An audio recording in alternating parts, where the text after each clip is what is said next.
Over on my main video for a brief and vulgar history of Assassin's Creed, I ran into something of a problem as I went over the early history of the series.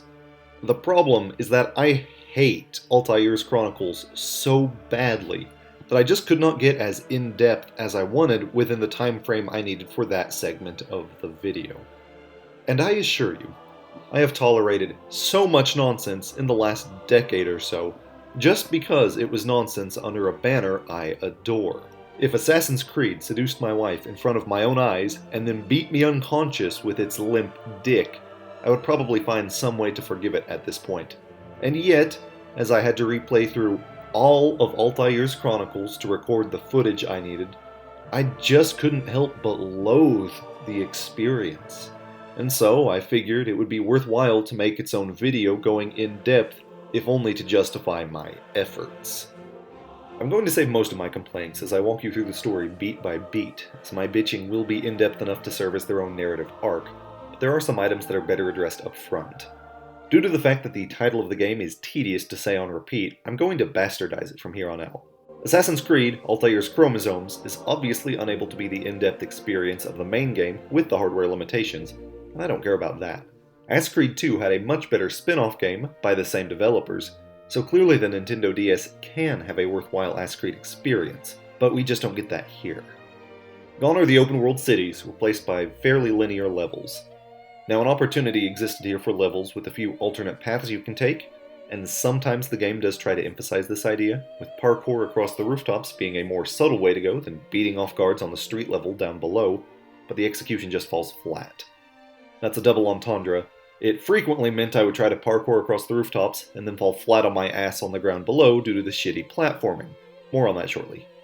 Once that happened, I'd be instantly swarmed by guards, whom I'd have to fight at half health or less, due to Mistress Gravity spanking my naughty cheeks. Yet despite this very common setback, I would always try the roofs first due to the shitty combat. More on that also shortly. I'm not done bitching about level design yet.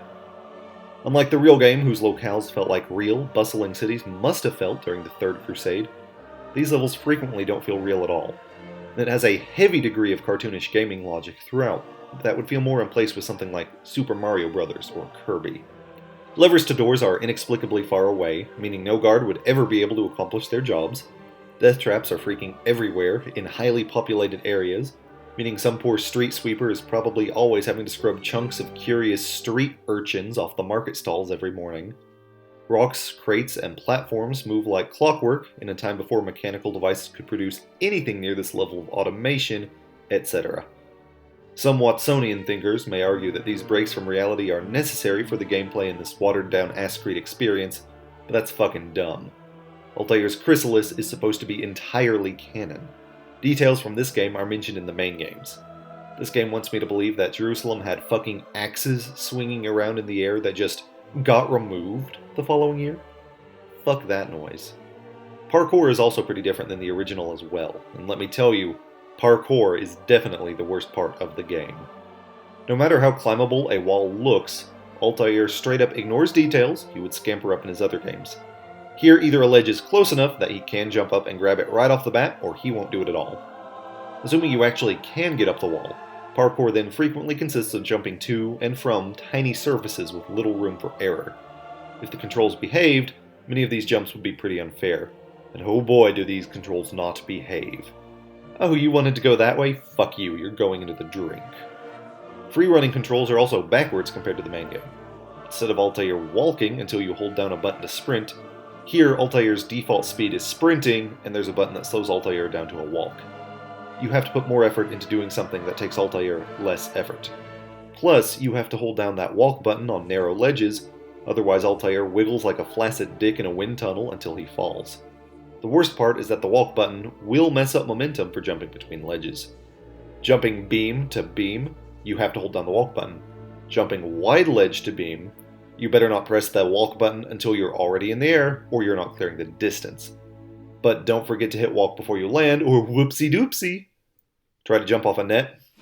Fuck it if I know. I just sort of had to try every jump combination I could think of until I died, or it worked. The way God intended. Combat at first glance appears to resemble the combat in the main game, but mechanically it's pretty different in execution. And let me tell you, combat is definitely the worst part of the game. The very basic mechanics do line up to what the main game did. Block and attack with perfect timing, and you can counter your foe's assault. Unlike AC Creed the original, though, this is a very unreliable tactic here. Timing is extremely finicky. Most of the time, Altair just won't do it. Just at all. He stands there, frozen under pressure. Occasionally, when the moon is aligned just right and you've hit the picosecond requirement for it to work, Altair's counterattack doesn't even kill the enemies. It leaves them stunned, and you have to attack again just to get the kill. Of course, you probably don't want to try sticking to counters in this game anyway. At a very early point in this game, all guards will start grabbing you and throwing you to the ground the very moment you so much as think about getting to first base with the block button. Dirtbath. So you can't counter, and you can barely block anymore, so you're stuck with how combat deviates from the main game. Here you have light attacks and heavy attacks. Heavy attacks are obviously much slower and deal more damage, but they really don't have a good reach, leaving you awkwardly swinging at air when, instinctively, you should be in striking distance. Light attacks, conversely, are faster and deal less damage, but as far as range goes, they also don't have good reach, leaving you swinging at air again. This fucking game demands you get nipple to nipple with enemy soldiers before your attacks stop whiffing. Once you get within the 3 centimeter range this trained killer needs to hit anyone, both light and heavy attacks can get blocked by just about anyone. You're forced to rely on combos to do anything 90% of the time. Now, combo moves only unlock as you go through the game, so your best bet early on is just spamming heavy, heavy, heavy and hoping it works. Eventually, you'll unlock a light, light, heavy combo that is usually more effective, so that one becomes the default. There's also a late game combo, light, heavy, heavy, that is supposed to help you when you're surrounded, which is always, these guards stick to you like baby gravy on your slutty grandma. It frequently just does the light, light, heavy combo for no apparent reason. And those are the only ones I was able to get to work. One combo it gave me was supposed to start with a heavy blow, and I have never been able to make it succeed. Of course, any AC Creed game needs stealth, and let me tell you, stealth is definitely the worst part of the game. Now, this game frequently overlooks stealth in the first place, so what there is of it is very half-baked. If a guard isn't looking for you automatically, you can do a stealth takedown, which is set to the interact button instead of the attack button. Interact is just this weird move where Altair kicks pots most of the time. It doesn't work as a combat move, and when you're trying to do stealth, if you aren't all up in the guard's no-no square, because this game has boundary issues, remember, you'll just do a weird low kick behind them. They will be none the wiser.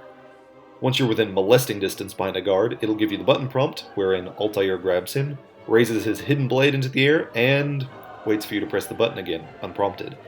If you don't realize you're supposed to do it again, since the game doesn't tell you to, the guard shakes you off, and oh look, now you're stuck with shitty combat again. Make your stealth kill, and Altair says one of the same few lines every time, which really make him look very serial killery. Now, sometimes the game will indicate it wants you to do stealth by making the guards sleep standing upright. Frequently, you just won't get the chance to anyway. For example, sometimes doing the parkour necessary to get to the sleeping guards wakes them immediately upon landing on their platform. And look, shitty combat. The rare occasions this game tries to force you into stealth are, at best, tedious, but guards will frequently just turn on a dime and see you anyway. Next up we have puzzles, and let me tell you, the puzzles are definitely the worst part of the game. Most puzzles consist of block puzzles. Push the slow crate onto a button. Repeat until all buttons pushed. The end. These puzzles are never mentally challenging, assuming you have the mental fortitude to move an object onto another object, and are only ever difficult because they require you to do shitty platforming to get the boxes in question. The other 5% of the puzzles that don't involve crates are usually pretty simple-minded too. A few of them, Altair will be like, I want item X set on fire, and the puzzle is to grab a torch from a torch box and throw it at the item. You win! With all that in mind, let's just talk about the fucking story. Let me tell you, the writing is definitely the worst part of the game. It starts off with us getting the ever-so-specific location, the Middle East. Really narrows it down for us there, intro.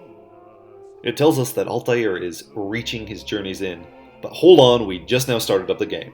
Did he just have a far more interesting journey entirely off screen?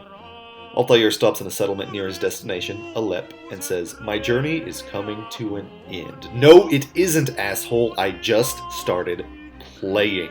For some reason, the gates are locked, so Altair has to pick someone's pocket for the key, introducing us to the pickpocketing minigame on the touchscreen. You first have to rub the screen out to see where everything is, which I guess is Altair groping the pouch thoroughly enough to— holy fuck, these weirdos have entire apples and scrolls just bouncing around in there.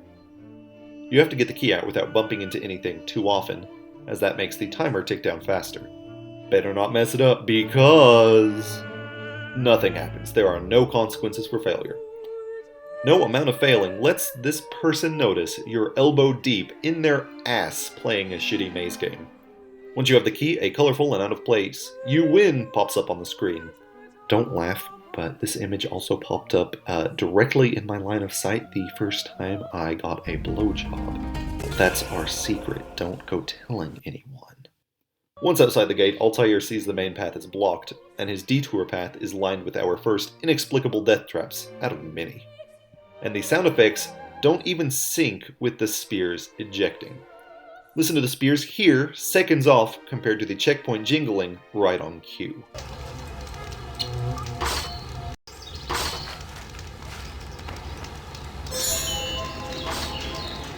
Quality. Inside the village, there's a dying assassin on the ground who states that Templars have attacked the village. "Take this sword and avenge us." Which means apparently Altair didn't even have a fucking sword while traveling across countries plagued by, the Third Crusade. So you fight through a bunch of guards in the burning village, and then you come across a guy Altair wants information out of, leading to the only torture minigame I've ever played on the DS. Or at least it's supposed to be torture. Maybe my muscle knots are just more intense than they should be, but this actually looks pretty therapeutic. As with the pocket picking, there is no consequence for failing, and you get the same congratulations upon success. You caused someone so much pain, they are betraying their allies. You win! Fight a little further, and you eventually get to the assassin base, in Alep. Not in Masyaf, the real location they use in, every other game and real life. Gameloft couldn't even get the fucking city correct. Inside, Al-Mualim is dressed like a goddamn pimp and doesn't look a thing like the old man Altair is going to pincushion, again, the following chronological year. Altair has no time to recuperate from whatever he was just doing, because Al-Mualim has a very important task. See, the Templars are looking for something called the chalice. Some object that can apparently unite the factions of whoever holds it, but this detail is never going to be brought up again. Altair immediately agrees, and goes to meet with the next person to have any trace on where to go next, whom Altair immediately insults by calling him an old fucker, even though this guy does not really look old at all. He naturally gets pissed and makes Altair assassinate a dude as a test before he will speak with him further. Do so, and he gives you a grappling hook, which can apparently be thrown without any animation, and sends you to someone who actually has more information. After crushing a guard for no reason, picking another pocket, and fighting some snakes with both the worst reflexes and most dramatic deaths I've ever seen, you get to the informant. I actually like one line Altair gives when asked who he is. "Names come as fast as they go. It doesn't matter." Look, don't expect much thrilling dialogue like this out of Assassin's Creed Altair's chloroform. I just appreciate what we do get. Altair decides to torture the man on the spot, in the middle of the market. A guard shows up to question why you're torturing a guy in the middle of the market in broad daylight, and the informant runs away. Fight and a chase lead to the informant dangling from a rope, where he spills the beans because he's afraid of heights apparently. So, if he's afraid of heights, why did he pick the route of the rooftops?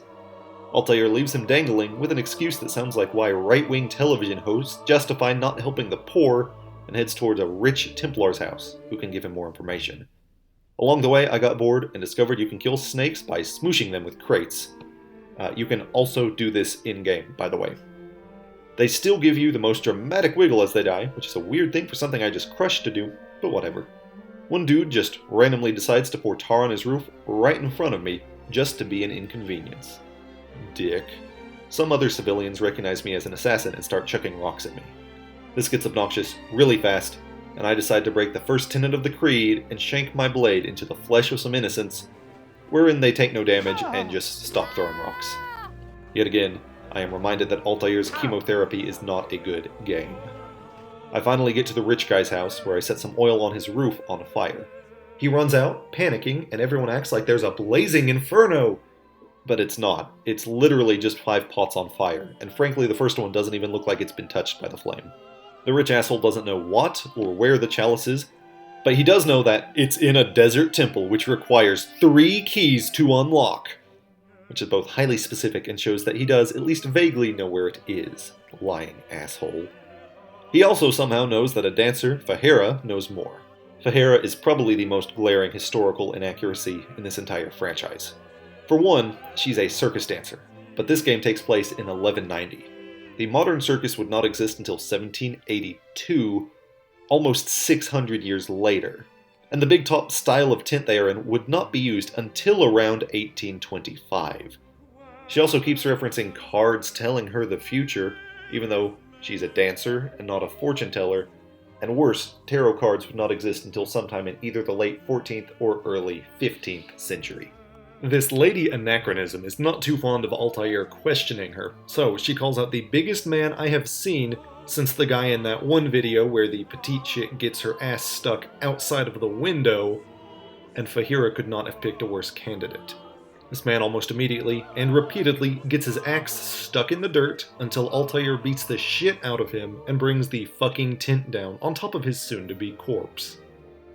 Another not quick enough chase around town, and Altair finally catches up to Fahera, only for this piece of shit to reveal that she was actually just testing Altair to see if he was driven enough for the task. She let her friend and her livelihood get destroyed as a fucking test of character. She gives the first key, some more information on where to get the next one, and then asks Altair to kill another dude for no explained reason. Altair's always down for some penetration and follows her to the sewers. Side note, despite sewers being possibly the worst generic video game level type, this game is going to have several sewer levels. Don't ask me where the constant high pressure water is spouting from, I do not want to know. Some guards along the way are guarding a big, half-buried chest, and it's time to get blowing. This game literally asks you to blow it until something good happens. Eventually, you climb up out of the sewer into the bathhouse where your target awaits, and he freaks out, and then does absolutely nothing to fight back or run away. He calls for guards, and then he just stands there. Altair promptly kills him. Next, you sneak into a so-called hospital, except there are no signs of medical practice anywhere, and it looks like a generic dungeon. There's a beautiful moment beforehand where a guard spotted me, allowed me to assassinate his friend right in front of him, and he just never stopped conversing. A+. To get into the hospital, you have to go through a well, meaning, you guessed it, another sewer level. I go on another snake-crushing rampage, only to discover that you can crush guards in combat with crates as well. I would do this at every opportunity I could for the rest of the game, because it's honestly more fun than normal combat. Once you're in the hospital underbelly itself, it's all furnaces and flamethrowers. I circumvent one set of obstacles just by taking some fall damage, and then there's a block puzzle that reminds me of one of those baby toys where you put the shapes in the corresponding holes, except the holes are all the same shape, and every once in a while someone comes out to shoot me. Side note, this is a great way to motivate your kid to learn their shapes. Same deal as always from there. You get to the Templar at the end, and you acupuncture his gallbladder. One of the prisoners calls Altair over, and recognizing him as an assassin, gives him key number 2. Seeing as the guards certainly had searched the man, but he still had possession of the key, makes me think I know where this was shoved. Have fun with your butt key, Altair. He also knows the third key is in possession of a Templar named Lord Basilisk, so off you go. Basilisk's boss fight is entirely a glorified QuickTime event. Press 2 buttons when prompted, repeat until victory. Altair steals his key, but for some reason decides to leave Basilisk alive. This is dumb, and will come back to bite him in the ass multiple times. And now, Altair needs a map to the Desert Temple. Unfortunately for him, one of his allies is killed by Templar soldiers. Unfortunately for me, this means I have to watch his dumb, dying animation over and over as he bleeds out. Who can say where the road goes, where the day flows? The Templars go on siege, again, and you have to run around past exploding barrels, collapsing ledges, and catapults firing nearby to defend it. This level would be cool if there were a purpose to it, but it's just garbage filler content. It's literally distracting you from the main plot. This game has less respect for your time than a premature ejaculator on Tinder. One puzzle gives you 3 mysteriously labeled buttons, and then immediately tells you what order to hit the buttons. Now, in this mix, you do get to start using bombs. Now, bombs are not always effective. You can only throw them in the direction you are running in, because if you try to use them while standing, Altair slowly plants one at his own feet. But explosions are always fun, and just look at this animation. This mad lad is fucking the bombs. If anyone can make this into a clear gif of Altair just thrusting on loop, you will forever be a hero to me. Now I admit this next part is actually cool, and definitely my favorite part of the game. You finally get to go to the people with the map of the Desert Temple. The Templar, though entirely unnamed, is wearing recolored assassin robes, and you chase him up a dark and dramatic tower. In between fighting him and his guards, he tries to test you and sway you to his side, to no avail. In one segment, I accidentally fell and bypassed a large swath of obstacles again. You finally get to the top, and the Templar can't run away like a little bitch anymore. I killed him by spamming the light-heavy combo until he died, and went for the map. Altair just sort of stares at it for a few seconds, until it finally opens.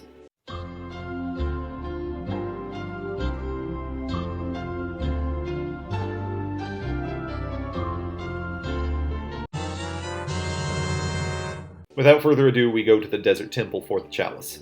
Remember the bit about needing 3 keys to get inside? Well, fuck that noise. The Templars are already inside, and Altair never even uses the keys to get in, as the floor just collapses and he straight up falls inside. Now, despite being the Desert Temple, there is a fucking river segment in the middle of the platforming. Another guy tries to fight you with an axe, but makes the exact same mistake as the circus guy and promptly gets killed. Inside the central chamber, we see a big, fancy treasure chest with dramatic fireballs flying around, and it's empty. Basilisk reveals that the chalice is actually a woman who was never in the temple, so I don't know how Basilisk suddenly knows this.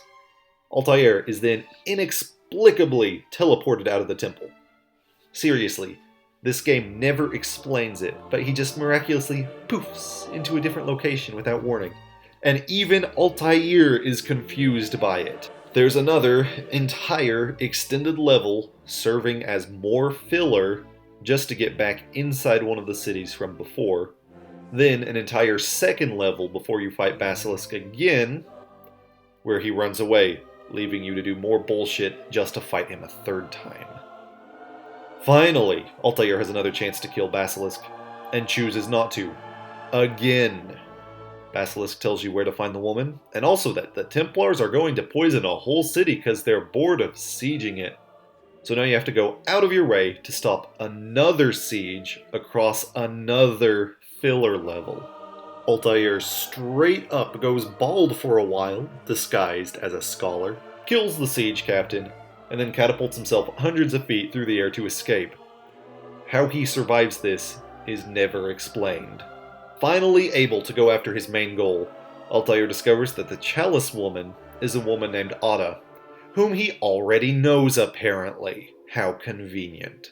She clearly displays no powers, making Al-Mualim wrong, and it's not explained why she's called the chalice. This whole twist makes so little sense, I have to assume the developers just threw it in to make the game longer. Altair rescues her and they escape through, goddammit, another sewer.